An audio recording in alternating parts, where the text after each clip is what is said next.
নমস্কার, আমি ডক্টর অর্ণব দত্ত, মনোরোগ বিশেষজ্ঞ। আজ আমি আপনাদের ডিপ্রেশন বা অবসাদ থেকে বেরোনোর জন্য 5টা উপায় বলবো।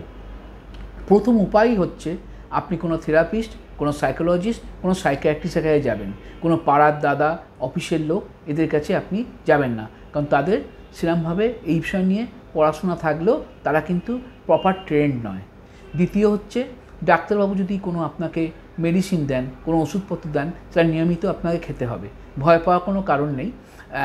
আমি হোমিওপ্যাথি করি, আমাদের মতো যে ডক্টররা হোমিওপ্যাথি করেন তার কোনো সাইড এফেক্ট থাকে না। আপনি চাইলে হোমিওপ্যাথিও ব্যবহার করতে পারেন।